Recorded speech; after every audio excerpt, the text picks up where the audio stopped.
why do you wanted to support Miles School, knowing that you have already been attacked? Because you told me that you are the number 6 most censored Americans in the United States. So why do you still want to come out and supporting Miles School? So I was never involved in politics. And one of the things that I look at similarities and parallels in people's lives and where does God take you? And I've been like the Forrest Gump of business.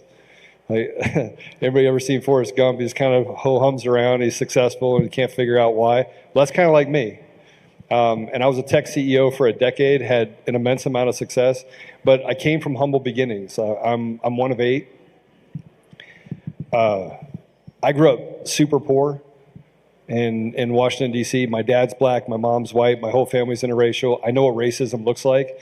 And so I literally played the same patient game of, how am I going to be successful? I used sports, I used education, I read and became very well versed. And from there, I just started speaking out and in my field and working really hard in order to have success. And once I had that success, I started recognizing my obligation to give back to other people. I started recognizing that I had an obligation that you don't get to have this blessing for nothing. I mean, and we all know where we're going, and the fact that we're only here for a short time, and life is a test. God puts us here for a test. And so I look at the things that he was willing to do. I look at the things that Jesus was willing to do.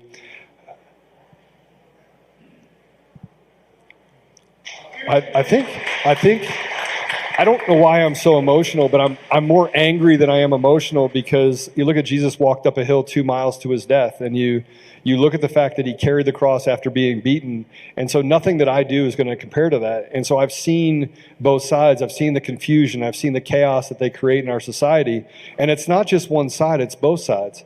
And so, I remember coming home to my wife and saying our lives will never be the same, and I was okay with it. I was okay with, I like Chef Boyardee. I like ramen noodles. So I was okay being poor, but I did know that I wanted my kids to have opportunity. I wanted to be an example for other people, and I think that that's what Miles has done. He's trying to give you an example to follow, and he doesn't care. He doesn't care if he loses his life. We have to stop believing that somewhere along the line that we're different, because we're not.